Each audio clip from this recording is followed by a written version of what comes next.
Bienvenue aventuriers et aventurières. Nous sommes ravis de vous accueillir dans ce nouvel épisode du podcast Changer d'horizon, podcast rempli de voyages, de découvertes et d'aventures. Ici, nous sommes tous réunis par cette soif d'explorer le monde et de vivre des expériences inoubliables. Si le site pvtis.net vous partage déjà de nombreux témoignages et conseils pour une expérience unique grâce au programme Vacances-Travail, on a eu envie de vous offrir des expériences de vie audio à travers ce podcast. Donc si vous cherchez une petite dose d'évasion, installez-vous confortablement et préparez vos oreilles à être transportés dans des contrées lointaines à travers le récit d'une personne qui a osé vivre pleinement l'expérience du PVT. Que vous soyez déjà familiarisé avec le concept ou curieux d'en apprendre plus, vous êtes au bon endroit. Alors let's go, l'aventure commence maintenant. Bienvenue dans un nouvel épisode du podcast où nous allons échanger sur les émotions vives qui accompagnent le retour des expatriés dans leur pays natal. En effet, le retour après une expatriation peut être un véritable défi, une montagne russe émotionnelle où l'excitation et l'appréhension se mêlent. Notre invitée, Enola, à travers son vécu et sa perspective unique, nous éclaire sur les aspects souvent méconnus de cette transition. Du choc culturel inversé à la redéfinition de l'identité, en passant par la réadaptation aux normes sociales et aux attentes de la société, notre invité partage ses expériences personnelles tout en fournissant des conseils précieux pour faciliter le retour et favoriser ce sentiment de réintégration dans cet environnement qui peut sembler à la fois familier et étranger. Que tu sois en train de préparer un départ, en plein PVT, ou même un proche d'une personne qui envisage de rentrer après une expérience à l'étranger, cet épisode t'offrira, on l'espère, des perspectives éclairantes et des conseils pratiques pour faciliter cette transition souvent complexe. Coucou à toi Enola. Coucou. Enola, question pour toi, très importante. Si aujourd'hui, je te donne l'opportunité de me donner qu'un seul mot pour définir ton expérience en tant que PVTiste, quel serait ce mot ? Alors, je dirais bénéfique, parce que je pense que c'est une expérience qui est arrivée à bon moment dans ma vie. Ça m'a permis d'avoir des ouvertures sur plein de choses, de voir le monde différemment, donc je dirais vraiment, bénéfique pour moi. Si je me trompe pas, partir en PVT, ce n'était pas ta première expérience à l'étranger. Est-ce que tu pourrais revenir là-dessus et quelles ont été les conditions de ton premier départ à l'étranger ou est-ce que ça s'est passé ? Pendant mes études, j'ai eu l'opportunité de partir en Erasmus, donc un semestre à l'étranger en Lituanie. C'est d'ailleurs cette expérience qui s'était très très bien passée, qui m'a un peu donné envie par la suite de revivre une autre expérience à l'étranger, différente, plus loin, plus longue aussi, à la fin de mes études. Et pourquoi avoir choisi... Ah pardon, on l'a même pas dit. Où est-ce que tu es partie en PVT ? Ah oui, alors je suis partie en Corée du Sud, ouais. Donc est-ce que tu pourrais revenir là-dessus de ton choix de partir en Asie et pas ailleurs ? J'ai toujours eu une appétence particulière pour le continent asiatique. Ça faisait très longtemps que je voulais voyager par là. Aussi, il y a un critère pour les femmes qui voyagent seules. C'est quand même un continent qui est assez sécure. Donc, c'est rassurant de partir là-bas. Au début, mon choix s'était porté sur le Japon. Après, le Covid étant arrivé, ça a un peu rebattu les cartes. Ça a décalé mon départ. Ça a changé la destination. Et je me suis retrouvée en Corée du Sud où je suis partie il y a 1 an. Quasiment pile. Est-ce que tu maîtrisais quelques bases du coréen ou pas du tout ? Je vais dire pas du tout, même si j'avais quand même appris à lire l'alphabet, histoire de pouvoir lire les mots qui étaient un peu anglophones, mais écrits en coréen, pour pouvoir un peu savoir. J'avais appris les mots de politesse classiques, mais sinon je parlais pas du tout coréen. Donc aujourd'hui, le but de cet épisode, c'est surtout de revenir sur ton retour en France, puisqu'aujourd'hui, tu nous parles depuis la France. Mais je pense qu'avant d'en arriver là, c'est quand même important de comprendre ce qui s'est passé pendant ton PVT. Comme tu l'as dit, c'est une expérience qui a été bénéfique. Est-ce que tu voudrais nous dire, justement, une fois que tu es arrivé sur place, est-ce que tu as eu quelques chocs culturels ? Est-ce que tu as travaillé sur place ou uniquement voyagé ? Est-ce que tu pourrais revenir brièvement sur cette expérience ? J'avais déjà voyagé en Asie, donc c'était déjà... un environnement que je connaissais, j'ai pas mal voyagé dans d'autres destinations, donc j'ai pas eu un choc culturel très violent parce que j'avais déjà vécu des différences culturelles assez majeures et je trouve que la Corée du Sud est un pays qui, même s'il est très différent, est assez agréable et on s'y sent assez bien très rapidement. Alors sur le moment, j'ai pas eu de gros choc culturel, mais c'est plus après. Plus les mois passaient et plus je commençais à échanger avec des Coréens et à vivre dans le pays, que là, je me rendais compte des différences culturelles. Mais c'était plus après que sur le moment. Moi, j'ai travaillé, mais je suis en freelance, donc je travaillais pas en Corée directement, mais je travaillais quand même. Et j'ai beaucoup voyagé, que ce soit en Corée, et je suis même partie aussi au Japon vers la fin de mon PVT. Ensuite, tu es restée pendant toute la durée de ton PVT, c'est bien ça ? Oui. Est-ce que tu as eu un sentiment de vouloir y rester, d'essayer de prolonger un visa, de trouver une solution? Ou est-ce que tu savais que non, c'était une expérience d'1 an et qu'il fallait rentrer en terre connue, comme on dit? Au début de mon PVT, je m'étais assez rapidement dit que non, à la fin, je voudrais rentrer et que ça m'intéressait pas de rester plus longtemps et en fait, plus, je commençais à être habituée à vivre sur place et plus je commençais à avoir ma petite routine et cetera, plus j'ai eu envie, en effet de rester. Donc en réalité, si j'avais eu l'opportunité, je serais restée volontiers, mais le fait de rentrer ne m'a pas dérangée non plus. C'est vraiment un sentiment qui est partagé parce que le PVT pour moi, c'est vraiment une expérience d'un temps. J'ai fait un cycle, j'ai fait les 4 saisons, c'était super, mais continuer en PVT, j'aurais pas forcément apprécié. Par contre, continuer sur, un autre type de visa, une autre type d'expérience en Corée, oui, mais je trouvais que le PVT était arrivé à sa fin et ça me faisait quand même plaisir de rentrer en France pour plein de raisons. Mais c'est vrai que c'est un sentiment partagé. Oui, pour rester sous certaines conditions, oui aussi pour rentrer finalement. J'ai pas vécu le retour comme une chose affreuse et une punition, mais rester m'aurait pas dérangé. Toi, tu avais déjà vécu, de par ton Erasmus, ton expérience en Erasmus en Lituanie, un retour en France.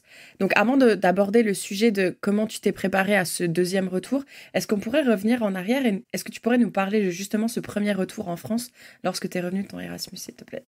Alors oui, alors c'était une expérience pas forcément agréable pour le coup. Déjà quelques jours avant de rentrer, de mon Erasmus, j'étais pas forcément sympathique. Je me souviens que mes parents étaient venus me chercher. J'avais vraiment pas été cool. C'était la première fois qu'ils venaient en Lituanie. J'avais été une très mauvaise guide. Je suis même tombée malade pendant cette semaine et je pense que mon cerveau a angoissé tellement du retour que je suis tombée malade. Donc j'étais clouée au lit, quelques jours avant de rentrer. Après, une fois que je suis rentrée, j'ai eu un premier moment plutôt sympa parce que j'ai retrouvé tous mes proches. En plus, je suis rentrée au moment du Nouvel An, donc j'avais fait une grosse soirée en voyant tous mes copains et tout, donc c'était vraiment super cool. Et passé, cette euphorie du retour, j'ai eu un énorme contre-coup assez rapide et assez brutal où vraiment, nostalgique, le manque qui apparaissait, assez triste, je me disais, «Maintenant ma vie elle est nulle, qu'est-ce que je vais faire? Ma vie elle était mieux là-bas», j'étais un peu dans le drame. Là, quand tu nous parles de manque, parce que tu nous as dit il y avait un manque, c'était un manque par rapport à quoi? Alors par rapport à l'expérience d'Erasmus, vraiment pour le coup, c'est là où je mettrais une différence avec, le PVT. C'est que le problème du retour de mon Erasmus, c'était que l'expérience d'Erasmus en elle-même, me manquait. Le fait d'être dans un univers étudiant, très festif, où on rencontrait plein de gens tout le temps, c'était hyper sympa. Par contre, pas du tout un manque en rapport avec la Lituanie. Pour le coup, c'est vraiment un manque et une nostalgie de l'expérience Erasmus et d'ailleurs, je pense que c'est pour ça que le choc a été brutal et que, j'avais absolument pas envie de rentrer parce que c'était l'expérience que j'avais envie de retrouver, en fait, qui est différent de mon ressenti à l'heure actuelle par rapport à mon PVT, en Corée où là, pour le coup, c'est un attache au pays aussi que j'ai, en plus que l'attache à l'expérience finalement. Donc, c'est là où je mettrais la différence entre ces 2 retours. L'expérience d'Erasmus, elle était très intense, très courte, formatrice parce que j'étais très jeune, j'étais jeune et le PVT, c'est plus, un attache, vraiment à l'endroit où j'ai vécu, à la Corée, à Séoul, aux habitudes que j'ai créées là-bas, à la vie en fait quotidienne plus qu'à l'expérience du PVT. Pendant cette période de down où tu étais en France, est-ce que tu aurais aimé peut-être que ton entourage, tes amis ou ta famille te disent des choses ou peut-être organisent des activités qui t'auraient peut-être aidé à aller un petit peu mieux? Pour le retour pour l'Erasmus, je pense qu'il y a rien qui aurait pu changer parce que, il y a un truc que je me suis rendu compte avec l'Erasmus en parlant avec d'autres personnes qui ont vécu l'expérience, c'est que en fait, c'est tellement une expérience particulière que l'entourage, tant qu'il l'a pas vécu, pourra pas comprendre. Donc c'était plutôt moi et moi-même. Il fallait que le temps fasse le travail en fait du deuil, on va dire, de l'expérience. Mais je pense que ça aurait rien changé parce que pour le coup, j'ai toujours eu l'impression d'être très bien entourée sur tous mes départs à l'étranger, sur tous mes retours. Mes proches ont toujours été là, ont toujours compris mes démarches. Mine de rien, ça n'empêchait pas le fait que on a toujours cette attache à l'expérience un peu unique que personne comprend, et cetera. Donc je pense qu'ils auraient pu faire tout ce qu'ils voulaient, ça aurait pas changé mon sentiment. Et là, du coup, en sachant que en revenant de cette expérience, tu as eu quand même une phase qui n'était pas très facile à gérer avec toi-même, du coup, est-ce que ça t'a fait appréhender ce nouveau retour après le PVT? Oui, beaucoup. Je me suis beaucoup basée sur cette première expérience pour appréhender ce deuxième retour et ça me stressait beaucoup et je me préparais, je me disais: «Allez, ça va être difficile, tu as déjà vécu ça, tu arriveras à surmonter ça une deuxième fois, tu peux le faire». Et j'appréhendais tellement que j'en parlais à des copines à moi qui étaient aussi en PVT, je leur disais: «Tu verras, ça va être difficile», j'en faisais peut-être un peu trop d'ailleurs parce que je me disais: «Il faut vraiment que je me prépare à revivre cette expérience qui va pas être facile. Ce sera surmontable, mais il faut vraiment que je me prépare». Donc oui, j'ai beaucoup, beaucoup anticipé par rapport à cette première expérience, ouais. Tu dirais que tu as commencé à penser à tout ça à quel moment dans ton expérience PVTiste? Alors très tôt. Moi, j'ai remarqué que le retour commençait à entrer dans ma tête dès le passage des 6 mois. En fait, vraiment dès le cap fatidique des 6 mois à: «Ah là, on a dépassé la moitié du PVT et maintenant on est dans, J moins, temps moins temps, de retour». J'ai commencé à un peu y penser. Au début, ça allait, c'était juste un petit peu comme ça. Après, plus les mois passent, plus on y pense et vraiment à partir du, 3 mois avant le retour, là, ça commence à être un peu plus présent, dans la tête et en fait, après, plus les semaines passent, plus ça commence à prendre de la place et à être, plus stressant et plus angoissant, mais ça arrive assez tôt, en fait et d'ailleurs, je trouve que c'est un peu dommage parce que je trouve que le retour vient prendre un peu trop de place, trop rapidement dans l'expérience, finalement. C'est exactement la question que j'allais te poser, par rapport à ce que tu étais en train de dire. C'est est-ce que du coup, à prendre de l'énergie et de l'espace dans ton cerveau à penser à ça, est-ce que ça t'a peut-être empêché de voir certaines opportunités ou de profiter de certains moments, en Corée du Sud? Alors vers la fin, beaucoup. Au début, ça allait parce que j'étais tellement occupée, j'avais d'autres projets qui arrivaient, notamment mon voyage au Japon qui me prenait aussi beaucoup de mes pensées, donc j'arrivais un peu à évincer, le retour.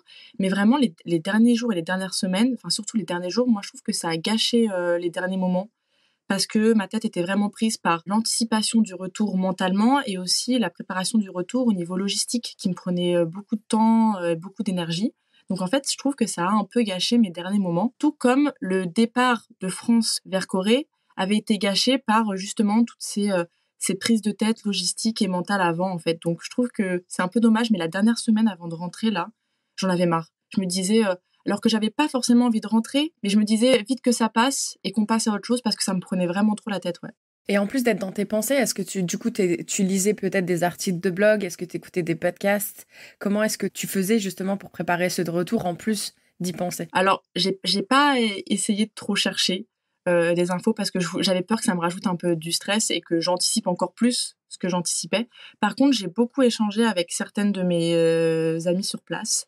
Notamment une avec qui on échangeait beaucoup sur nos ressentis aux différentes étapes. À 3 mois, on se disait: «Bon là, j'y pense comme ci, j'y pense comme ça». La semaine avant, on échangeait beaucoup, même pendant le départ, parce qu'on est rentrés ensemble, on a beaucoup échangé. Je pense que c'est important parce que du coup, ça permet de partager ses inquiétudes, de voir un peu qu'on n'est pas seul.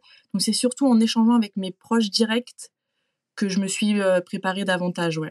Est-ce que tu dirais qu'à ce moment-là, ton entourage te manquait énormément ou t'aurais pu encore, dealer peut-être 6 mois, 1 an, sans voir ton entourage? Alors à ce moment-là, ça allait parce que déjà je savais que j'allais les revoir. Donc du coup, je pensais plus trop à ça et j'étais très en contact avec mes proches. On faisait beaucoup d'appels, beaucoup de visio et j'ai des proches, plusieurs qui sont venus me voir pendant mon voyage. Et ça, je pense que c'est quelque chose qui a beaucoup aidé aussi sur l'appréhension du retour. Mais le fait de les avoir vus, notamment mes parents, je les ai vus à la moitié de mon parcours, bah du coup ça allait en fait. Parce que les avoir vus, ça m'a rassurée sur le fait bah, que tout allait bien. Eux, ça les a rassurés, donc tout le monde était plus détendu. Donc je savais que j'aurais pu encore tenir un petit peu. Alors après, pas non plus indéfiniment, parce que c'était aussi une des raisons qui faisait que j'avais aussi envie de rentrer, parce que j'avais envie de revoir mes proches, parce que les appels, c'est sympa, mais ça vaut pas un repas ensemble, ça vaut pas un verre ensemble. Mais j'aurais pu, ouais, tenir encore un petit peu, ouais. Est-ce que tu as déjà entendu parler du syndrome de l'expatrié? Alors, j'ai déjà entendu parler de ça. Moi, je pense que j'appelle ça le choc culturel inversé, mais j'ai déjà entendu parler de ça, ouais. Pour celles et ceux qui ne connaissent pas, c'est avoir le sentiment d'être étranger dans son pays d'origine, en fait. Donc, c'est un sentiment qui est assez particulier. Qu'est-ce qui t'a surprise quand t'es arrivée en France, alors que ce soit positivement ou négativement, lors de ce retour en France? Alors, déjà, il y a le fait que, la communication et la sociabilité des gens, alors bon, la communication, c'est normal parce que je parle français. En Corée, je parlais pas coréen, mais en Corée, les relations, sociales entre inconnus, elles se font pas beaucoup, elles sont beaucoup plus froides et beaucoup plus timides. Donc on va pas échanger une conversation avec le serveur, on va pas échanger une conversation avec le vendeur, c'est assez rare ou même avec quelqu'un dans la rue comme ça. En France, dès l'arrivée, dès le moment de la réception de mes bagages, j'ai échangé avec une Française qui attendait avec moi les bagages. Et là, je me suis dit, waouh, enfin, c'est vraiment trop cool parce que c'est quelque chose qui m'avait manqué. Et le fait de pouvoir échanger hyper facilement avec les gens, de pouvoir parler un petit peu avec le serveur, de pouvoir parler avec tout le monde, j'ai trouvé ça vraiment cool. Et j'avais oublié à quel point, en France, en fait, on parlait très facilement avec son voisin, alors qu'on connaît pas forcément la personne qui est à côté de nous. Donc ça, j'ai trouvé ça hyper cool. Il y a d'autres choses aussi, je citerai un autre point parce que ça m'a fait rire quand je suis rentrée. Quelques jours après, j'ai voulu aller manger au restaurant et il était un peu trop tôt, mais il était à peine 19h, mais il était encore un peu trop tôt. Et je disais à mes parents, bon allez, on va faire les magasins en attendant et tout, sachant que j'habite une ville moyenne en France. Et moi, toute motivée, je vais pour rentrer dans un magasin et la dame, elle me dit, mais on ferme. Je fais, mais on ferme, comment ça on ferme? Elle me fait, bon, on ferme, il est 19h. Et moi, je dis, mais oui, parce qu'en Corée, les magasins, ils peuvent fermer à 22, 23h.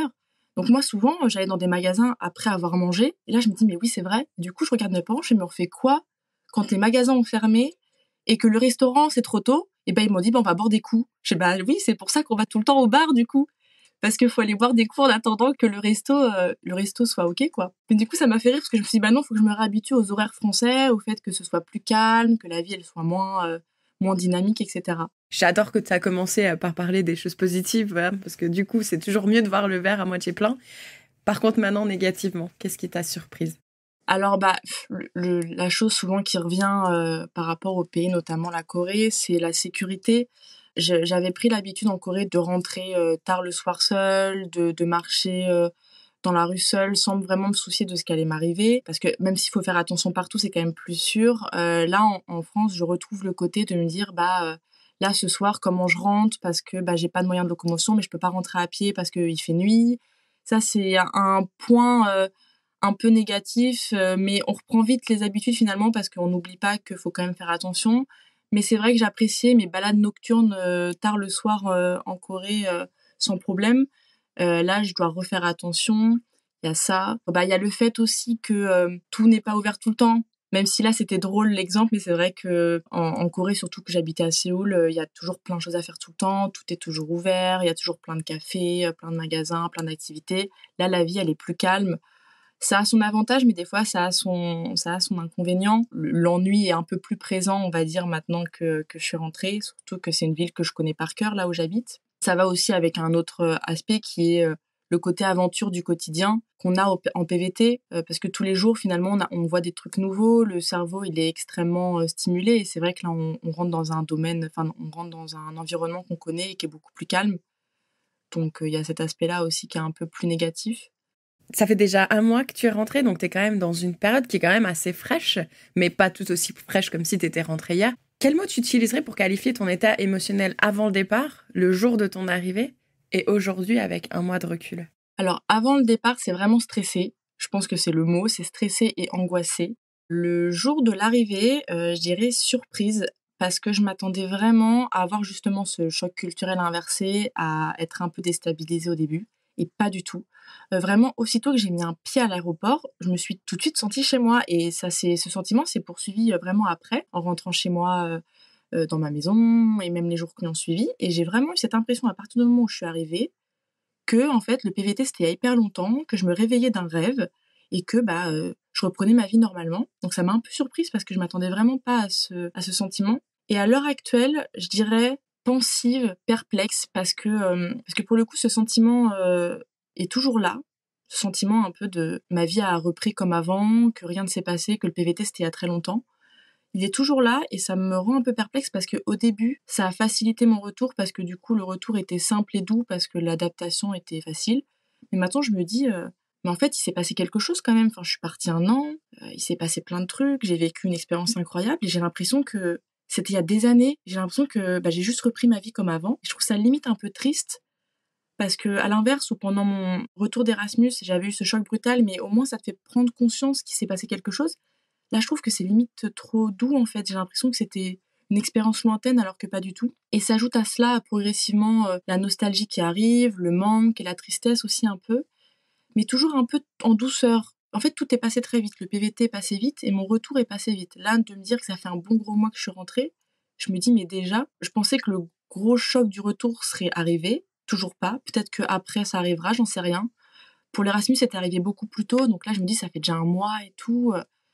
Du coup, je suis un peu pensive, un peu perplexe parce que je me dis, mais comment ça se fait que j'ai pas un peu plus d'émotion en moi alors que le PVT, c'était une expérience incroyable, quoi. Puis le fait vraiment de cette impression lointaine du PVT alors que, enfin, j'ai vécu quand même 1 an en Corée du Sud dans un pays qui est complètement différent, toute seule. Et je sais pas, j'ai l'impression que c'était il y a hyper longtemps, c'est trop bizarre. Est-ce que tu penses que peut-être, du coup, que tu es en freelance, donc tu es toujours dans cette continuité de travailler, que ce soit en Corée ou là, aujourd'hui, en France? Est-ce que peut-être ça joue dans cette perplexité, en fait? Parce que tu as quand même une chose qui est identique quand tu étais en Corée et quand tu es en France. Et c'est plutôt l'environnement maintenant qui a changé. Bah, je pense que oui, je me suis fait la remarque et je pense que si là, je devais rechercher un travail et reprendre un travail classique en présentiel en France, je pense que ça marquerait un peu plus la rupture. Mais là, en fait, c'est vrai que c'est une continuité. Donc déjà, ça fait un ancrage un peu qui se suit. En plus de ça, ça a permis à ce que je sois occupée tout de suite après mon retour, parce que du coup, j'ai continué à travailler. J'avais moins le temps pour penser. Donc je pense que ça a joué, oui, à permettre que ça se fasse vraiment en douceur. Après, j'ai quand même du coup toujours échangé avec mon amie qui était partie en même temps que moi. Elle a aussi le même sentiment, alors que elle travaillait pas en freelance et tout. Et elle a aussi ce sentiment. Donc je pense que bah, déjà ça me rassure parce que je pense que c'est normal d'avoir ce sentiment. Et je pense que ça joue sur le fait qu'on soit plus mature, que l'expérience de PVT elle soit différente. Mais je pense que oui, définitivement mon travail a un rôle dans cette fluidité du retour aussi, ouais.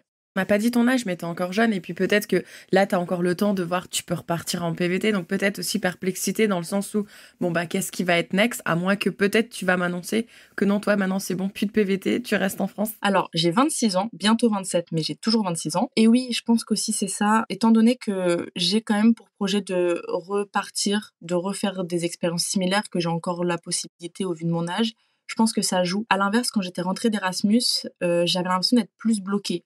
J'étais en train de faire mes études, j'avais pas de travail, pas d'argent, donc je savais très bien que je pourrais pas partir tout de suite, qu'il fallait que je finisse mes études, qu'il fallait que je mette de l'argent de côté, donc je savais très bien qu'il y aurait un temps assez long avant de pouvoir revivre une expérience similaire.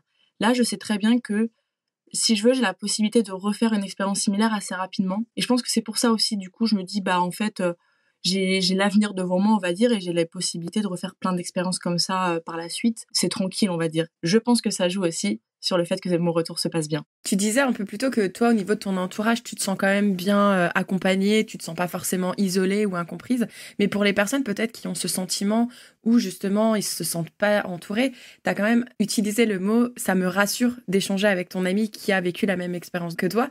Est-ce que tu penses qu'il est important quand on rentre en France peut-être d'essayer de trouver des personnes qui sont en train de vivre ce retour au même moment que nous? Est-ce que ça peut nous rassurer ou nous aider? Oui, je pense. Je pense que si vraiment au niveau de l'entourage proche en France, il y a une distance et que la compréhension se fait pas, je pense que c'est important de trouver d'autres personnes avec qui échanger. En fait, je trouve que même dans l'expérience globale, c'est important d'échanger avec des gens qui vivent la même chose parce que ça aide à se rassurer. Moi, je sais que dès que je me pose des questions par rapport à mes sentiments sur mon retour ou dès que je suis perplexe de certains trucs, j'échange avec les personnes que je côtoyais en PVT et qui étaient aussi avec moi et qui sont rentrées au même moment que moi. Et tout de suite, ça va mieux en fait. Donc, je pense que oui, échanger avec des personnes qui vivent la même chose, ça peut aider énormément. Que ce soit des gens qu'on connaît ou même des gens qu'on peut rencontrer sur les réseaux sociaux ou écouter des témoignages ou échanger avec les gens, je pense que vraiment, ça peut aider, oui. C'est justement la question que j'allais te poser, ces personnes, est-ce que c'est des personnes que tu as rencontrées directement en Corée ou est-ce que c'est en échangeant sur des groupes, sur des réseaux sociaux par exemple? Et bah justement, c'est des personnes que j'avais rencontrées avant de partir. Pour mettre un petit contexte, le PVT Corée a mis du temps à réouvrir. Moi, je suis partie dès l'ouverture et avant de partir, il y avait justement cette période un peu d'angoisse de qu'est-ce qu'on fait, les visas ouvrent pas et j'avais rencontré des gens sur les réseaux sociaux qui vivaient la même chose, qui étaient aussi angoissés par rapport au fait que les visas n'ouvraient pas et cetera. Donc on a commencé à échanger sur ça, on s'est soutenus. Du coup, quand ça a rouvert, on est partis en même temps. Du coup, on a aussi échangé sur nos sentiments via le départ qui approchait.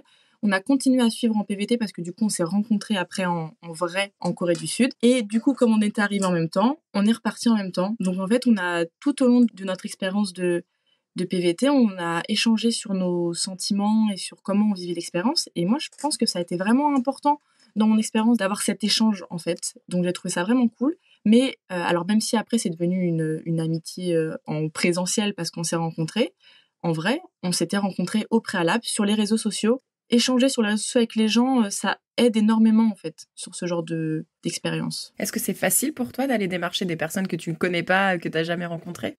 Alors pas du tout. Pas du tout, du tout. Là, pour le coup, je suis vraiment sortie de ma zone de confort parce que c'était un moment donné où je sentais que c'était nécessaire. J'ai vraiment attendu longtemps avant de le faire et c'est vraiment quand je sentais que j'avais vraiment besoin, là, à ce moment-là, d'échanger avec d'autres gens qui vivaient la même chose que moi parce que, dans mon entourage, il y avait personne qui vivait la même chose que moi, que je suis allée chercher, les gens sur les réseaux sociaux. Je l'avais fait aussi pendant mon Erasmus. Pareil, quand j'étais arrivée seule, j'avais besoin de rencontrer des gens. J'ai fait la démarche de démarcher des gens sur les réseaux sociaux. C'est quelque chose que là, dans ma vie actuelle, je ne ferai jamais et que je suis pas forcément à l'aise à l'idée de le faire. Mais par contre, c'est vraiment des choses qui m'ont aidée dans mes expériences passées à l'étranger. Je me suis fait violence, mais à chaque fois, ça a été bénéfique pour moi. Donc, je recommande de le faire. Mais c'est vrai qu'il faut se faire un petit peu violence. C'est pas toujours simple. Moi, j'ai ma petite idée, mais je vais quand même d'abord te poser la question avant de donner mon avis. Si par exemple, quelqu'un qui nous écoute aujourd'hui prépare un départ en PVT ou est en train de préparer un retour, mais qui n'a pas justement cette facilité à sortir de sa zone de confort pour aller démarcher des personnes inconnues, comment tu fais des recherches, comment tu décides qui tu vas contacter, comment tu les contactes. Est-ce que tu pourrais essayer de nous prendre étape par étape dans cette démarche justement de contact? Pour contacter des gens, moi, ce que je faisais, c'est que je vais dans les groupes, souvent Facebook, qui sont dédiés. Donc là, dans le cas du PVTiste, je suis allée sur les groupes Facebook PVTistes. Et vraiment, moi, je poste un message. Après, ça peut être un message comme ça qui trouve pas preneur, ou des fois, ça marche. Je pense qu'il faut pas se sentir mal si ça trouve pas preneur. C'est assez rare en général parce que souvent, il y a plein de gens, j'ai remarqué, qui attendent qu'une personne poste le message pour elle-même répondre. Et en fait, on attend tous que la personne, elle poste le message pour se dire ah, enfin, quelqu'un a posté le message, je peux répondre. Donc, en général, ça trouve toujours preneur.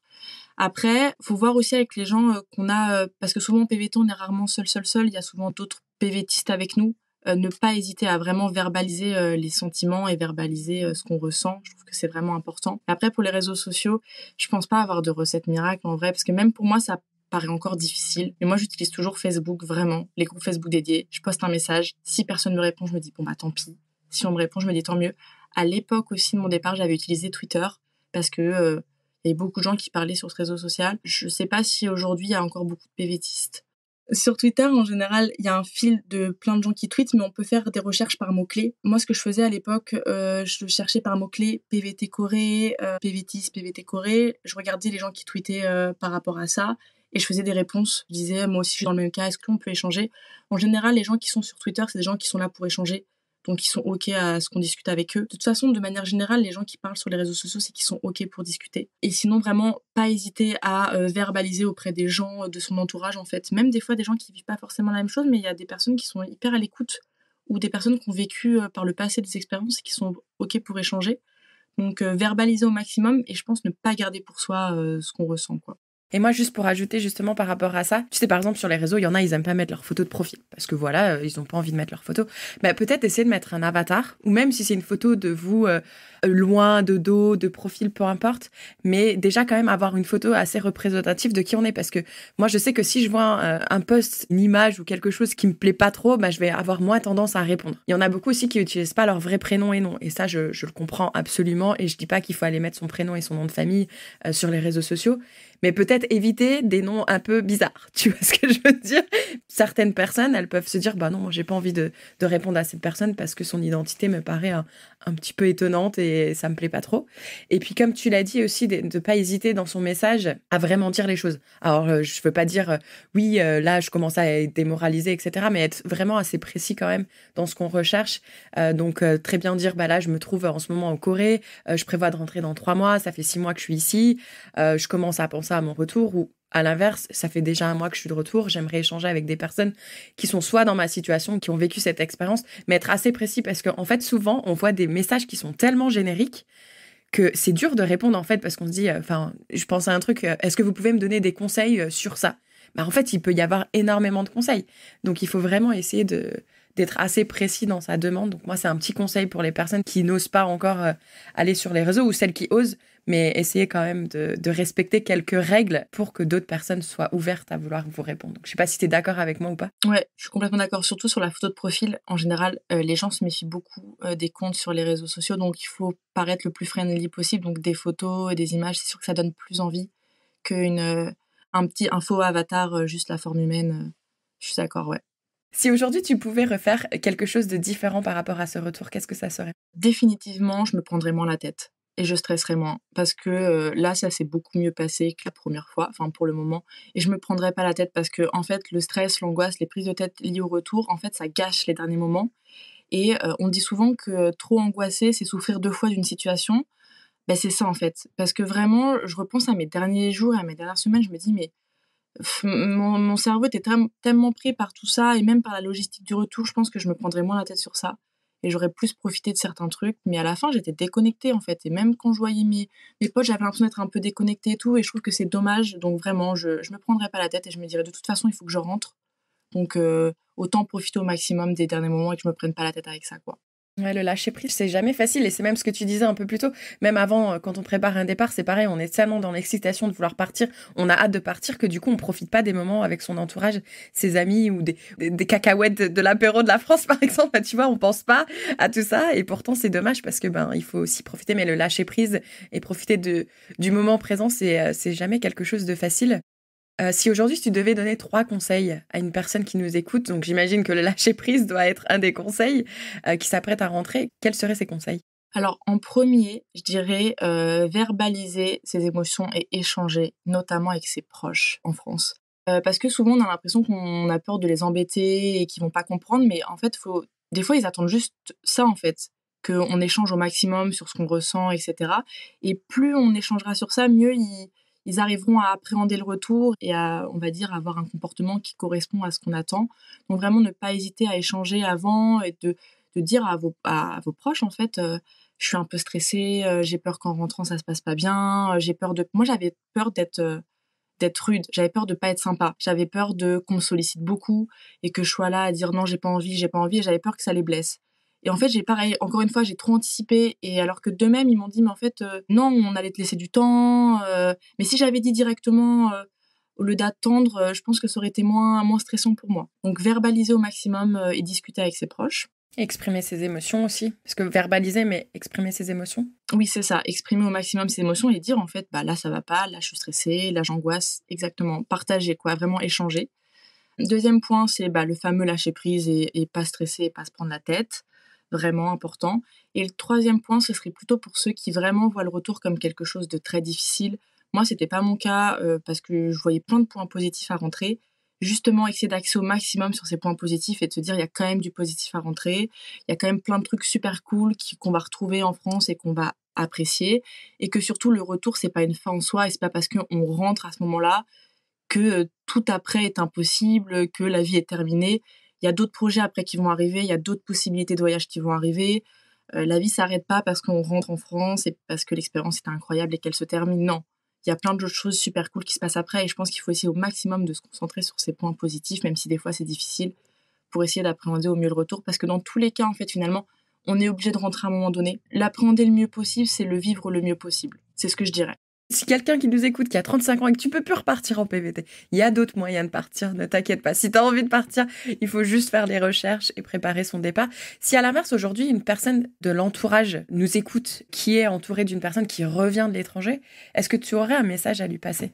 Alors, je dirais de pas être trop, oppressant, on va dire, de pas attendre à ce que la personne, dès qu'elle rentre, elle soit disponible, de pas attendre qu'elle soit, tout de suite, hyper enjouée, hyper heureuse, de lui laisser du temps d'emmagasiner ce retour et de gérer ses émotions, donc de laisser, une bonne semaine, voire plus, en fait, et de pas se sentir vexé si la personne, elle n'a pas envie de vous voir, tout de suite. D'être à l'écoute, vraiment, d'être à l'écoute, de prendre en considération son avis et de se dire que la personne, elle a vécu une expérience qui était incroyable, qui était un peu, différente et que forcément elle a des émotions qu'elle doit gérer. Donc de l'écouter et de pas la juger sur ce qu'elle, ressent et surtout, ouais, de pas la juger parce que j'ai entendu moi j'avais pas peur de ça, mais j'ai entendu des proches à moi en PVT qui avaient peur un peu du jugement des gens quand elle allait rentrer, notamment sur, ce qu'elle avait vécu en Corée, de ce qu'allait être sa vie maintenant, et elle avait peur de ça. Donc pas juger et pas mettre la pression aux gens qui viennent de rentrer, notamment, «Bon, maintenant tu vas trouver un boulot. Bon, maintenant tu vas te poser. Bon, maintenant tu repartiras plus». Surtout pas. Je pense que c'est le pire à dire à quelqu'un qui vient de rentrer, de lui dire: «Bon, maintenant tu vas te stabiliser et tu vas plus repartir». En général, ça met la pression et ça oppresse parce qu'en général, la personne, elle a d'autres idées. Donc non, vraiment être à l'écoute et ne pas juger, et être patient. Je suis contente que tu aies abordé justement ces questions bien précises parce que c'est justement ce que j'allais dire. Je pense qu'il y a une chose qui est aussi difficile, c'est justement quand les personnes commencent à te poser plein de questions, mais tellement précises sur « Ah bah tu vas faire quoi maintenant ? Ah bah est-ce que tu as commencé à chercher du travail ?» Comme tu l'as dit, c'est oppressant en fait. C'est « Et laisse-moi atterrir en douceur, je viens de rentrer.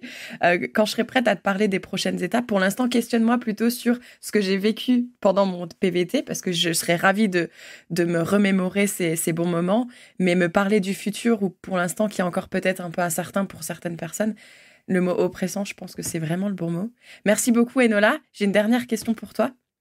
Qu'est-ce qui t'est arrivé pendant ton PVT en Corée du Sud qui ne te serait jamais arrivé en France ? Alors, c'est une petite anecdote, pas forcément très impressionnante, mais c'est le fait d'avoir passé mon réveillon de Noël, donc le 24 au soir, dans un bar avec des amis des personnes que je connaissais pas il y a moins d'un an. Je trouve ça assez fou parce qu'en plus de ça, en Corée du Sud, le réveillon de Noël n'est pas fêté comme nous, mais c'est une fête de couple. Donc on était dans un bar qui vendait un peu de trucs à manger avec que des couples qui étaient en date. Et nous, on faisait notre réveillon de Noël, donc c'était un peu original. Assez particulier. Mais est-ce que... Alors attends, parce qu'ils font en date le 24, est-ce que c'est parce qu'ils font en famille le 25 ? Si t'es pas en couple, tu fais quoi ? T'es tout seul ? Alors, ils font pas Noël, tout court. C'est pas culturel. Ils font plus le nouvel an lunaire qui arrive 3 semaines après, là où ils se réunissent en famille, c'est très important, c'est férié, mais ils font pas du tout Noël. Et si t'es pas en couple, bah tu te sens seul. Mais comme souvent en Corée, la Corée est le pays du couple, ils ont plein de fêtes de couple, ils ont pas que la Saint-Valentin, ils en ont plein d'autres. Donc si t'es pas en couple, en général, tu te sens bien seul. Laisse tomber la pression sociale. Non, mais oui, voilà. Mais du coup, nous, on était entre copines, entourées de couples, mais c'était très, très original et ça aide à passer le moment parce que souvent, les périodes des fêtes, c'est pas la meilleure des périodes quand on est expatrié et s'entourer de gens pour un moment convivial, c'est toujours sympa. Donc, de manière originale pour le coup, mais c'est toujours important. Ça aide à passer le moment qui est souvent pas facile. Et du coup, c'était pas au KFC comme ils font au Japon ? Non, on a essayé de trouver, à la fin, on pensait parce qu'on avait du mal à trouver un lieu et on se dit, mais on va pas finir au fast-food, quand même. Donc, on a réussi à trouver un bar qui vendait un peu de trucs à manger. On a acheté un gâteau dans une pseudo-boulangerie, mais à un moment donné, on se dit, mais qu'est-ce qu'on va faire en fait ? On va vraiment se retrouver au fast-food du coin ou au café du coin, super le Noël. On a trouvé une alternative qui était pas mal. Ça, c'est sûr que du coup, passer le 24 au soir dans un bar avec des amis en France, c'est sûr que ça ne se serait certainement pas arrivé. Donc moi, je trouve ton expérience vraiment cool. Merci beaucoup, Enola. Je te souhaite un bon atterrissage du coup, parce qu'il est encore dans sa continuité. Et puis plein de belles choses pour la suite. Bah, merci beaucoup à toi, c'était avec plaisir.